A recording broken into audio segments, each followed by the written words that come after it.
Welcome to Current Affairs. My name is Nathan Robinson. I am the editor-in-chief of Current Affairs magazine. I am joined today by Professor Myisha Cherry. She is Associate Professor of Philosophy at the University of California, Riverside, where she's Director of the Emotion and Society Lab. She's the author of the book, The Case for Rage: Why Anger is Essential to Anti-Racist Struggle. Professor Cherry, thank you so much for joining us on Current Affairs today. Thank you so much for having me. Well, I think that anger is often treated as something, just the way we talk about it casually, inherently bad. Inherently something you want to avoid is being angry. In fact, a piece of writing, they say, well, it's a very angry polemic, as if it's just wrong to be angry. But you take us to the case for rage. So, and I like this because I feel angry about a lot of things a lot of the time. And I want to feel justified in that anger. So tell us, why is it okay to be angry? I mean, before I answer that question, I think Sure. we should be sympathetic to those who are perhaps critical, right? And so when I think about why people think that anger is bad, I think it's for several reasons, right? So in one sense, we have a tendency to think that things that feel bad is actually bad, right? So it doesn't feel good to be angry, right? It feels good to be joyful. It feels good to be compassionate. It feels good to be happy, right? And so we're resistant to anything that doesn't feel good, right? Yeah. But also we have a tendency to think that when anyone is angry, then we're totally in like an out of control state. Now, there are some people who can't control their anger, but I don't think that's the case for everybody, right? Right. But also, I think that we have a tendency to think that anger always comes with this desire to engage in some kind of vengeful behavior, right? And I think it's a lot of us, we will be against revenge. And so, of course, we'll be against anger. And so when I think about those three reasons, I'm sympathetic to them, but I disagree with them all. Yeah. Okay. So I'm of the view that using what feels good as a gauge to what is actually good for us is not a good thing, right? Because sometimes something that is painful can point us towards kind of a transformation. Like if I'm hungry, that hunger pain doesn't feel good, but it's trying to tell me that I need to eat nutrients, right? And so I think that's just the wrong proxy.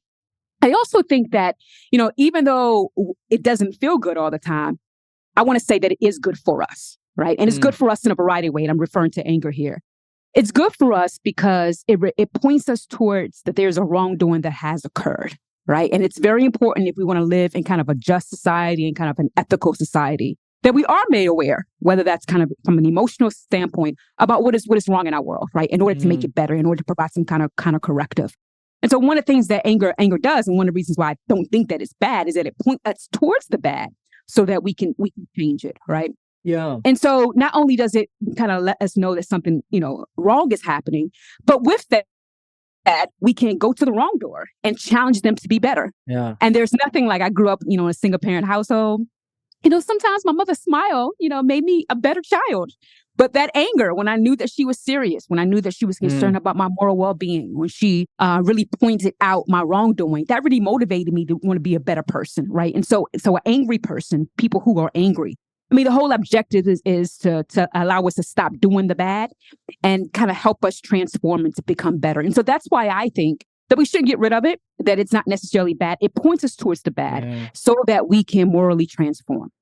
Well, oftentimes I feel like when I see some kind of hideous injustice, and your book is about anti-racism, the anti-racist struggle in particular. So, when we see hideous racist violence, for instance, my first reaction is, how could you not be angry? In fact, there's something strange to me. What I like is that you don't just say that anger is acceptable, or that we should understand or empathize with anger. You say anger is essential. And I do feel like it's bizarre not to be angered by certain things. It feels like the appropriate reaction, and to not be angry feels almost like to minimize the significance of injustice. Yeah, I think that's right. And I want to break down that statement into kind of two domains, right? So please. When I say that it's essential to anti-racist struggle, so the question is, okay, so who is the who in anti-racist struggle, right? Sure. When we think about societal transformation, particularly in an American context, a lot of our transformation has come because people kind of organized in groups and they protested and they challenged the powers that be to do that. And I want to say that a lot of that organizing was because people was angry. Yeah. And that mobilization that was spawned by anger was the thing that allowed certain kinds of things to be passed and things to be better from a societal issue. Now, it's not to say that everybody during that time period was in fact angry, right? And I want to be sympathetic here. As you can see, sympathy is my thing. I want to be sympathetic here to the sense that for a lot of people, their default kind of reaction to a whole bunch of stuff could be compassion. Right. And I don't want to minimize that. For me, I just have a kind of disposition, which anger is usually my first response. Right. I want to basically say to the person, because there's a variety of roles for us to play. There's a whole bunch of people who can get angry and they can use that in order to bring about change. And there's other people that says, well, I don't really have a disposition to be angry. I'm going to use kind of my compassion to do different work, but it's all leading to the same thing. So I want to make room for the individual, the kind of the different individual kind of dispositions. But I want to say historically, when you think about social mobilization, that has come about because people was indeed angry. And so that's just a historical point. I do question those individually who see an injustice and they're not angry, but I think I'm more questioning of indifference, right? I'm more questioning about other kind of emotional responses that they have, and which totally shows kind of an ignorance or a kind of an indifference to what's happening. But I want to make space to a variety of emotional responses. Right. That's fair. Yeah. Anger is the thing when we think about it historically that does mobilize us. Yeah, I guess when you look back at the rhetoric of the abolitionists or those who went after child labor, they saw the situation around them and it upset them deeply. They felt emotions, and we feel when we look back that the emotions that they felt were not, emotions are often seen as irrational things, but we feel like the emotions they felt were the rational reaction. And those who didn't react with the kind of emotion of whatever variety that leads you to be determined to alter the situation, those who were indifferent are the ones who didn't have the reaction that we would today consider the rational reaction. Right. I think that's right. It goes back to my point about, I want to allow for emotional diversity. So if a person is not kind of have a disposition to be angry, I don't want to over criticize them just so much, but I do want to know what they feel. Right? I wanted to know what they feel. And I think what a person feels reveals a lot about what they value. Right. And so if compassion is still fitting when it comes to injustice, you know what I mean? Just as anger is very fitting and rational when it comes to injustice, indifference is not rational when it comes to injustice. Yeah. And a whole bunch of other kind of emotions. For lots of people, when they see angry people in the streets, they get angry at their anger. So that's not a rational response to what's happening. But what is strange is that it's the angry protesters, it's the angry organizers that get depicted as the ones that are out of their minds, that are irrational, that needs to calm down, when it's the complete opposite. When you're trained as a philosopher, and I think it's interesting that philosophy is often considered this kind of bloodless, emotionless field. Certainly when I took philosophy classes as an undergrad, that was one of the things that kind of irritated me, was that, we discussed in our political philosophy class, all these theories of government, these kind of abstract theories of the relationship of the individual to the state. And, I, as someone who I do feel like the issues that we talk about are real and they affect real people, found that kind of absence of emotion in philosophizing to be odd. So I kind of like that what you do is you bring emotion into philosophy and you say it has a legitimate place there. Yeah, I wanna trouble even the veneer of it's all abstract with no emotion. People, that's not what humans do, right? Yeah. And so even when I think about the history of philosophy, and I think about the Russos, and I think about the Kants, I even think about the Socrates, I'm less hesitant to think that there wasn't kind of an emotional kind of motivation. You think about Socrates. Socrates was an angry man. He was a very angry man, right? Angry about these kind of ignorant people who thought they knew what they knew, but didn't know. You know what I'm saying? Yeah. So I think if you are a human being, sure. And I think even if you are engaged in what we consider kind of a rational enterprise, that is not absent of emotion. We have a tendency to think, particularly when we think about governance, for example, that people who are in any kind of government position, and particularly we have an image in mind, like the white male, who's in governance positions, who's rationally making these decisions without being moved by any kind of emotions. I think that's ridiculous. I think that's a falsity. I don't think that's lying to true. themselves. Exactly. So I'm just trying to illuminate that as human beings, what makes us distinct as human beings is our rational capacity, but also what makes us distinct, unique as human beings is our emotional capacity and our capacity to understand that emotion. And those emotions arise due to rational reasons, and to use those emotions to engage in kind of collaborative and transformative exercises. That's part of the human ability that we have. And so I think when we deny ourselves that kind of emotional kind of capacity or emotional feeling, we're denying ourselves a sense and a unique part of what we take to be human. Yeah, I guess we can pretend that we are Right. cerebral and purely rational, but we all have to interrogate, what we're really feeling and how it's motivating what we consider to be rational. But there might be something deeper there. Can I ask you? I suppose I should have asked this earlier on because we ought to talk about what we're talking about. What is anger? What do you mean by anger? Yeah. So it is an emotion. So we were talking about emotions. If we want to get real meta, we can talk about what is an emotion. But let me just say this. Sure. So when I think about anger, what makes anger kind of different from other emotions, and usually the blueprint, or I guess you can say the fingerprint of any emotion that help us understand what that emotion is always going to have kind of some kind of physiological component to it. And so when I'm angry, there's kind of traditional kind of physiological responses that someone gets red in the face. This whole notion, I know in the Black African-American community, we use this notion of heated, right? Our body temperature rises. We may even shake a little bit. So we do feel kind of this fire inside of us. And that's a very different feeling than like the happiness feeling. So it has this kind of unique physiological component to it. But also it arises, when its object or its target, it arises as a result of any kind of what we consider a wrongdoing. Right. And this is very different from happiness. Happiness doesn't arise due to a wrongdoing. Right. It arises as a result of a happy happening or event. And sadness doesn't arise because of a wrongdoing. It arises because of a loss, et cetera, et cetera. So it's always targeted to that particular thing. And also, when we think about kind of an emotional profile, typically it's the case that emotions are going to move us in some kind of way. It's going to motivate us to do a certain kind of thing. And whether we do that thing is a whole other thing. And like fear, for example, typically motivate us to kind of flee. But what anger does, it motivates us to kind of approach the target of whatever is causing us to be angry, right? So typically when you're angry, you're not running away. You're running towards that thing that's making you angry.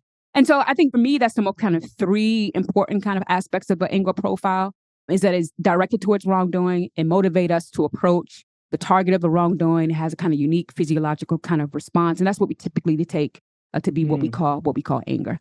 And I think it's important here, as much as I've said something about the target of it being wrongdoing, is that usually when anger arises, it involves some kind of judgment that what has occurred is a particular wrongdoing. And this goes back to our rational point that we were talking about earlier. Yeah. About for a lot of people, they think, when you're emotional, for example, that it's absent of any kind of rationality. No. I think I'm a cognitivist in this sense. There's no way that I can be angry unless I have rationally judged that a situation has occurred that is indeed wrong. So it does involve kind of more wrongdoing and more judgment. And so in that sense, anger is very, very much rational. That's totally fascinating. But you're right. As I think about, what makes people angry, there's always sort of an implicit idea, this shouldn't have happened. This is wrong. And even when people get angry at, perceived, obviously there are plenty of people who get angry for reasons that we think are unjustifiable. Yeah. But they have internally some sense that they have been wronged and this shouldn't happen. There is kind of like some inside constructed view of the things that are okay to happen and the things that it's it's outrageous to do to me. And that's a very rational enterprise. Yeah. I mean, that's something in some ways that a baby can't do, right? Because it just doesn't have that kind of complex rational capacity yet, right? It's something that an ant can't do. I'm hesitant to thinking that my dog can do. I don't know. I'm not going to rule that out. But it's something, it's a high kind of cognitive exercise to do that. And so, yes, you could be wrong in that judgment, just like we're wrong about a whole bunch of things that we think we are right about. But that's still not to say that the anger doesn't arise as a result of some kind of rational exercise. Give me maybe a real world example to kind of illustrate how there's like an implicit code of what should happen here. It's interesting here. So I always tell folks that, there's nothing wrong with anger that anger points us to a wrongdoing in the world, but you could still be wrong. Right. And so when I think about, this is one of the things I talk about in the first chapter of the book, is that there are a variety of angers that can arise in the context of injustice. And, the example that I use, particularly a political example, and I want to be very careful in this, is when I think about January 6th, for example. Yeah. And the storming of the Capitol. Very angry people. Very angry people. And the question is, a lot of them thought that they were right in their anger. But the question was it fitting? Was it, even though it may have arisen as a result of some kind of cognitive exercise, was the anger fitting? That is to say, what they took to be the cause and what they took to be the wrongdoing, did that actually occur? So, issue, was the election unfair? Right. Did Biden steal the election from Trump? When we look at the facts, that's not the case, right? So, yes, they were angry. That came about through a rational cognitive exercise, but their anger was not fitting because the facts did not match what they thought to be the consideration. Here's the interesting thing sometimes about anger, and I think we have a tendency to beat up those protesters, but we have a tendency to do the same thing in our ordinary lives. So what happens when we are resistant to the evidence that suggests that we're wrong about what we think is indeed right, and the kind of psychological things that happen when we try to be right in our anger, when all evidence is to the contrary. And I see that in January 6th and conspiracy theories, etc. But I also see that in our own kind of interpersonal, lives. We hate to be wrong. We think that we're always right. And so I think that's a challenge for all of us. So yes, your anger could be rational, but it doesn't mean that it's fitting. Doesn't mean that it's right. You could be wrong about the state of affairs. The January 6th thing is fascinating because it's crossed my mind before too, that if you believed that the election was stolen, that would be a pretty fair response, right? What would you do if you thought the election had been stolen, right? Yeah. If you thought that one of the candidates had manipulated their way into office, it would make sense. Well, we're going to go to Washington and we're going to storm the Capitol. We're going to demand a fair. They thought, presumably, some of them, because they were all lied to, right, by the president of the United States. Some of them thought they were demanding democracy and fairness. Yeah, they were true patriots in that regard. Right. But they were wrong. We wouldn't. If they'd been right exactly. We wouldn't judge them on the anger. Yeah, exactly. And so, when I'm witnessing it, and I'm editing the book as I'm witnessing those events, I'm like, but they're wrong. But it's not fitting. It's not. I'm writing a book on anger. I see these angry people, but please listen to the evidence, because this is the interesting thing. I think what is very fascinating about anger is that it can motivate us to do the kinds of things that those individuals did at the Capitol. Yeah. Right. So, like I said before, it gives you this feeling. It involves this judgment, but it does motivate you to approach the target of your anger. And I mentioned earlier about kind of a lot of social movements because of angry people, and it's led to social transformation. Right. So it has this kind of motivational thing to kind of get us going and to kind of do about a corrective. But things can really go awry when we're wrong. Yeah, right? We can undo the very rightness, the very justice that we're after. And so, I think it's very, very, very important that as much as, feeling is very important, but we got to also be what I kind of call epistemically responsible. Make sure that we're right about the state of affairs. Make sure that we're right. Yeah, because obviously you say the case for race, but it is not the case for all race in all circumstances, because we know that some of the worst and most horrendous movements of people, and of course, when Israel-Palestine now, we are seeing some of the consequences. Obviously, the October 7th attacks could be attributed to anger as a result of the conditions in Gaza. And then the response was an act of vengeance out of anger. And we see a lot of, horrific human carnage now coming in part from the fact that there's a motivation of anger in response to a perceived injustice. Right. And this feeds into, I've been very quiet online recently because I talk about anger and I also talk about forgiveness. And, I don't want, I'm trying to figure out, is this the message for the context? Because I think right now, a lot of people are angry and they feel justified in their anger.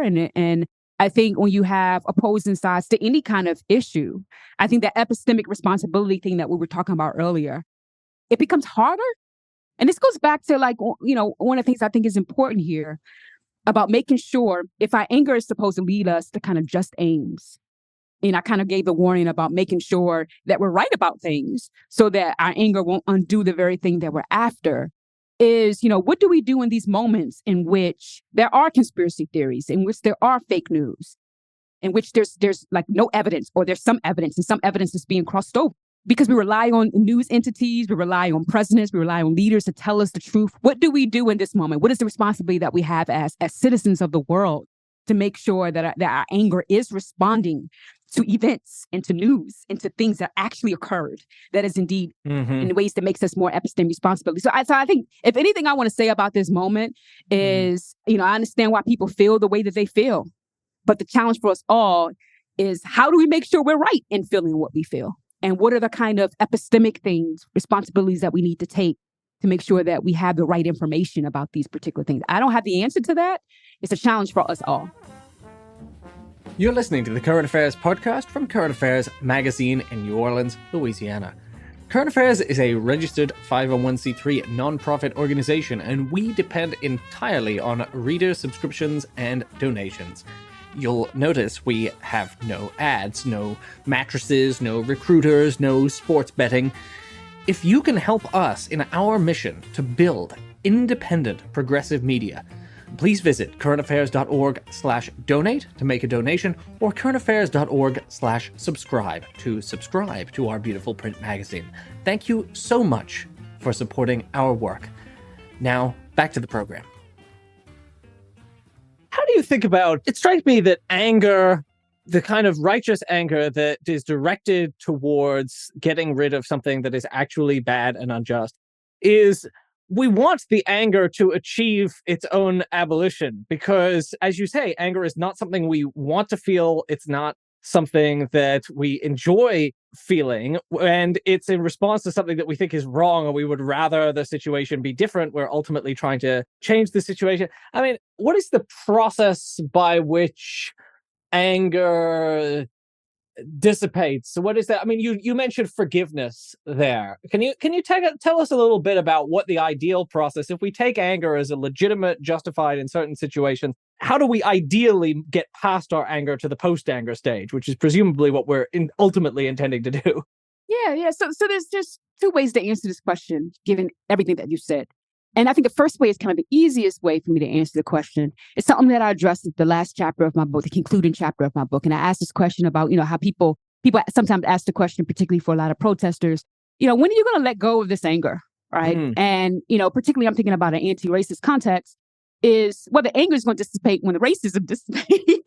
Sure. When the discrimination goes away, and the police brutality based on race goes away, and the white supremacist violence goes away, right? Now, when is that going to happen? I don't know. But we would say, each time a kind of wrongdoing occurs, or kind of racial wrongdoing occurs, that anger will be fitting. So it may just be the case that anger doesn't ever go away as long as there's an injustice in a particular respect. Now, I want to address something earlier that you said, because what I've been talking about and what I've been assuming that I think both of us are thinking about is, we're thinking about kind of the virtuous kind of anger that I kind of motivate in the book, right? That is the kind of anger in which you are angry at an actual wrongdoing. And a wrongdoing in the sense that it is a wrongdoing, right? By the very objective nature of what we take to be morality. So it's not, that Jews are replacing me, and I think that's a wrongdoing, right? Right. Yeah. I'm talking about actual wrongdoing, a moral wrongdoing in which people are being oppressed or marginalized or beaten because of their race or gender, et cetera, right? Now, but there's a lot of people who wrongdoing is not that; it's the complete opposite, right? And so for them, their anger is not going to dissipate until a particular group is eradicated.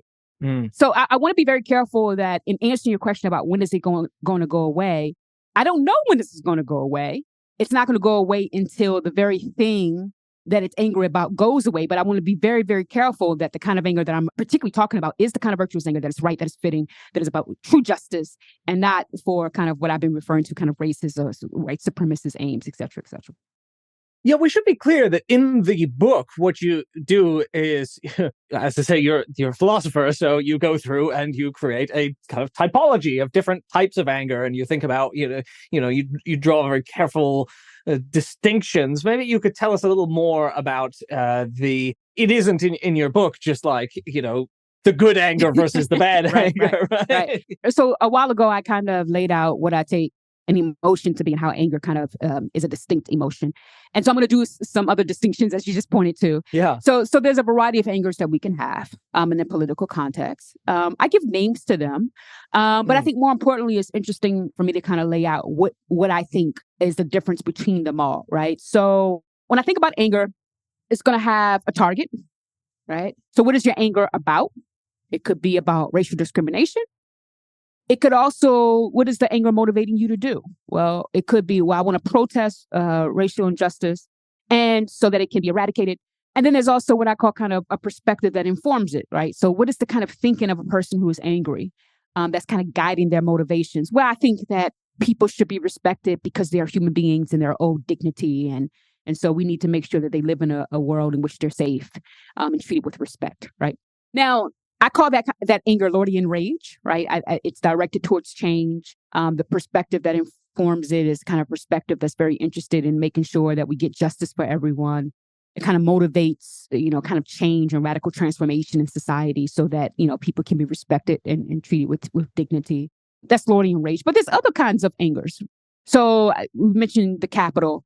When I think about the Capitol, I think an example of that kind of anger, I'll call it rogue rage. No. I think it's more appropriate to call it what I call white rage, WIPE. And so this kind of anger, who's it targeted at? Well, it's targeted at scapegoats, right? So it's targeted at immigrants, as opposed to, you kind of think about an example of this would be, okay, why am I economically disenfranchised in my community? As opposed to, this goes back to the epistemic responsibility point, trying to figure out why there's no jobs and blaming it on Ford for leaving, et cetera, et cetera. I just basically say, well, it's immigrants or it's, working class Black people who's taking all the jobs, right? And so it's targeted to its scapegoat. So what is your motivation? Like, what are you aiming for with this particular anger? Usually with what I call white rage, you want to eliminate the people that you're angry with. Mm-hmm. And what is your perspective that's influenced it? Well, you have a zero-sum game of thinking about the world, right? So if you don't win or other people are winning, you think that you're losing. And so you think about that profile, that anger is going to look very different in the world. It's going to do and motivate us to do very different things in the world. And so I want to kind of motivate people to have kind of a more virtuous kind of anger. And there's a lot of work that has to be done to get someone who has white rage, to get them to have a kind of different kind of virtuous rage. But not all just created equally. And we can figure that out by asking them, who are you angry with? What is the kind of thinking informing that anger? What are you aiming to do? And I think that will answer a lot of questions if the anger is indeed good or if it's quote unquote bad. Well, what you're saying there, it strikes me that raises the point that anger can be made consistent with also feelings of empathy, solidarity, and love. I was struck recently, Cornel West says that, he talks about love a lot. He says, justice is what love looks like in public. And he just gave a speech about the bombing of Gaza where he was just deeply, deeply angry, right? This is a person who, his philosophy is often built around love, but also you can have that anger. So can you talk about the way in which, we can reconcile the seeming antithesis between a person who they're motivated by love and motivated by anger? Can we be both? Yeah, I believe so. I think I don't only believe it, but when you look at a lot of testaments of people like Martin Luther King or Sojourner Truth, you see kind of evidence of this, or James Baldwin. You see kind of evidence, and you've been pointing out Cornel West. You see kind of evidence of this kind of thing. And I think this is one of the things I think people are critical of, because they think that they're critical of anger because they think if you are angry, there's no way that you could feel loving or have love in your heart or have compassion, et cetera, et cetera. And that's not necessarily the case, right? And, in other work in the book, I basically say that, not only are these emotions compatible, that is love and anger, often it's the case that anger is an expression of love. So I mentioned my mother earlier, an example of my mother earlier, of my mother being angry at me because I did something bad. And mind you, if you did not love your child and wish the best for your child, then when your child messed up, you would not, you expect a loving parent to be angry about that, right? Yeah. And so her anger at me, her disappointment at me was an expression of that particular love. And we could talk about this in a societal sense, right? When you think about James Baldwin's, writings being very, very angry. He basically says, I'm angry at America because I love her so much. Right. And so that's why, in his words, that's why I insist on perpetually criticizing her. Right. So the two are compatible. Yeah. And there's no way not only can you be angry at, but you can be angry on behalf of someone that you love. So if you're witnessing someone being abused and you value that person, you love that person. I mean, we've been talking about indifference. I expect, if you love me and you see me being abused, I expect some kind of anger. Yeah. Because if you're my friend and you're not angry, I'm really going to doubt how much you love me. And that's how intertwined these two things are, right? Love, anger is compatible, is also compatible with compassion. And where you find a lot of people who engage in social movements who are doing this all day, every day, anger is not the only thing motivating that. I mean, it's not going to sustain you in that way. It's because you love oppressed people. It's because you love justice. And so the two are compatible in expression of each other. Yeah. It's strange how obvious it's so obvious in your personal life that you could be angry at someone you love. But for some reason, we have this idea that, with protest, there's an opposition between anger and feelings of love and generosity. And to be clear, I want to say, I think you're being sympathetic, that as if it's an epistemic kind of failure in a way. I think a lot of times, and I'll talk about this in the book, it's used as a tool to silence people, to control people, to suggest that, hey, your anger is not patriotic, right? Your angry protest, it doesn't show a love from America. And people do that in order to kind of silence people. So I want to be cognizant of that. Sometimes a lot of that critique is a way to police and to silence protesters.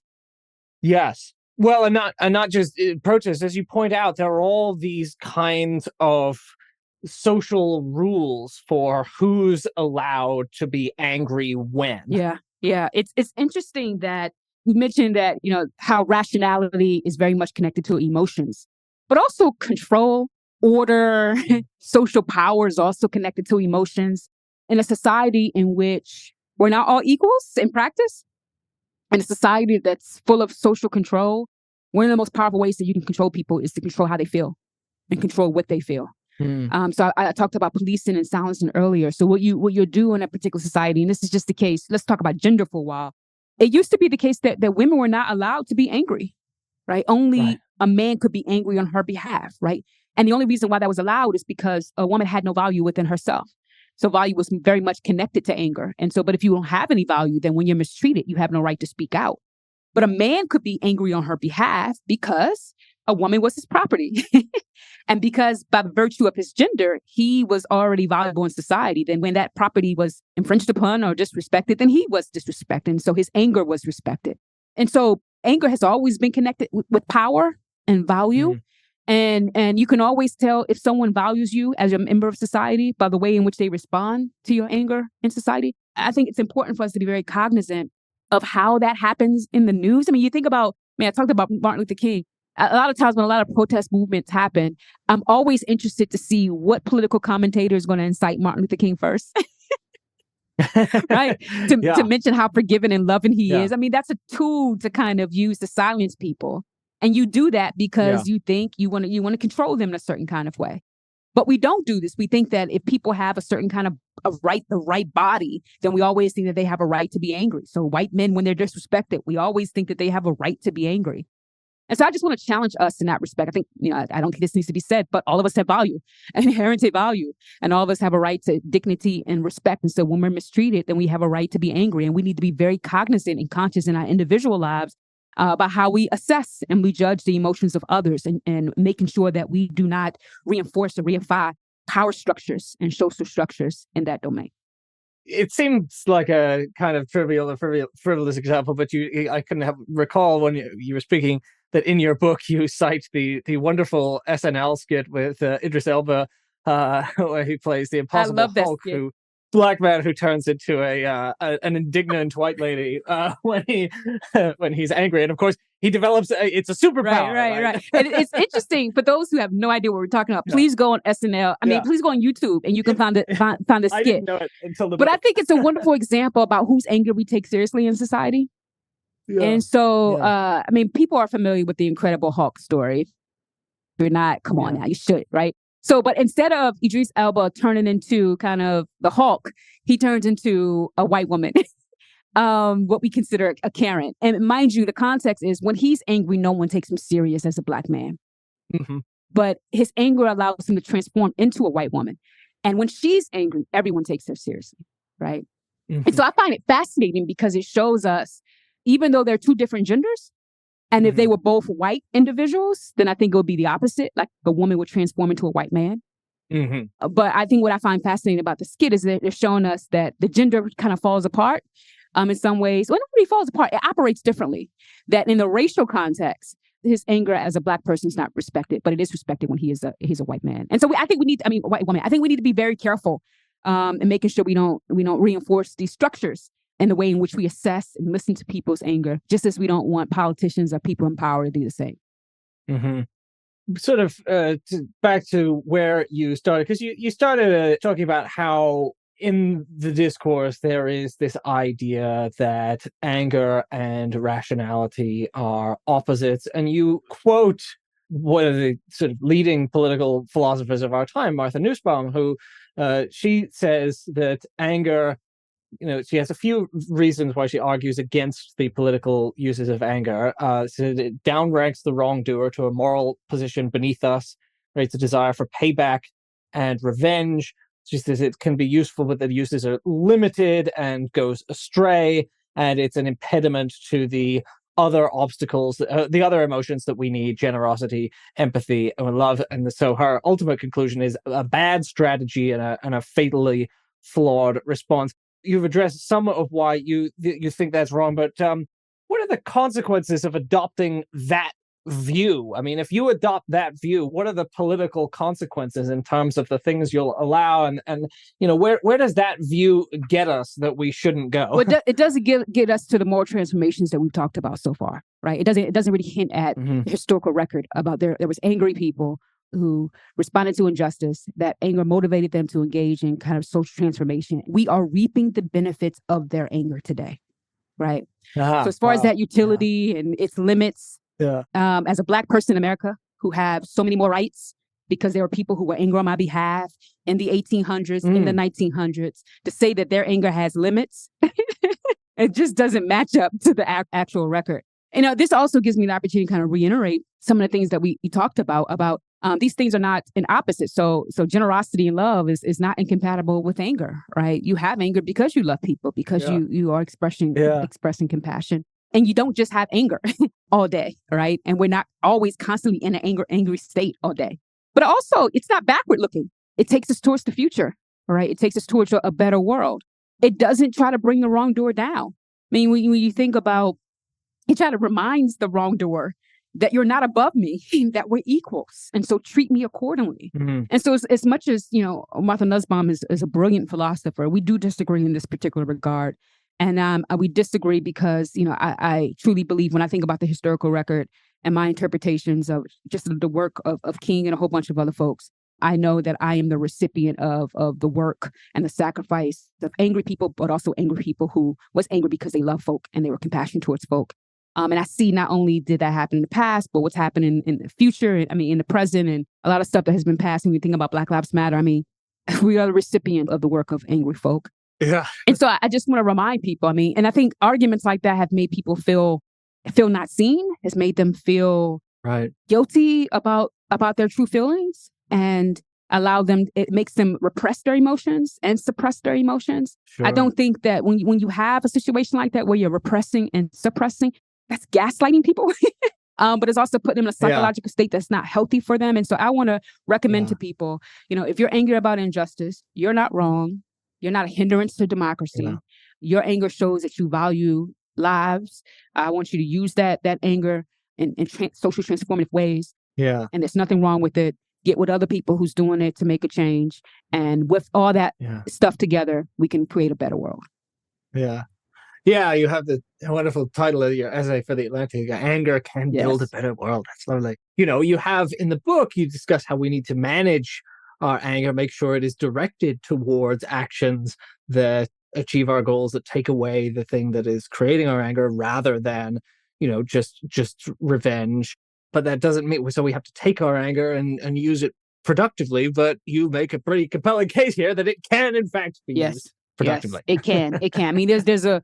There's a work we got to do, right? So I don't want to act like anger is this mythical God that's doing all the stuff. Right. There's agency as human beings. Yeah. We have agency as human beings, and there's things that we have to do. And so I'm challenging people that anger is never excuse not to be responsible, not to be rational. But there's things that we can do. We can hold each other account. We can get with people who's using their anger in positive ways. And as long as we're checking ourselves and making sure that our anger stays productive, stays motivational, stays towards making sure that we dignify folks, then we're on the right path. So we tell our listeners and our readers to stay angry, to check your anger, make sure it's directed at the right targets, but it's okay to be angry. The book is The Case for Rage, available from Oxford University Press.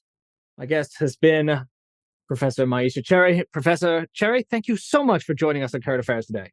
No, thank you for having me. This was fun. Okay. That was great. Thank you. This was fun. Thank you. I really enjoyed it. I appreciate it. My questions were not always the most articulate. No, this is wonderful. This is wonderful. You made me think, and when you think, you're not. No, this is wonderful. It's always before an interview, there's a certain kind of fatigue that I have. But in the first 5 minutes, all that fatigue went away. So that goes to show. That goes to show. I know the book's been out. No. Sometimes authors are like, do I have to answer these same questions again? Good. No. I was even saying it to myself. I said, I can't wait to tell him this after. All interviewers are not created equal. And so there are just some conversations that you have that you feel like you're talking about it for the first time again. And those are rare. Yeah. And so thank you. This was fun. Well, I loved the book. I was delighted to come across it. I just asked my Facebook friends, who should I have on the podcast and who should we interview for the magazine? And I can't even remember. Some stranger said, "Oh, you got to interview Myisha Cherry." And I looked up and I looked at this book and I thought, "Oh, this is an incredible book." This is wonderful. And I'm glad we're talking about anger, not forgiveness.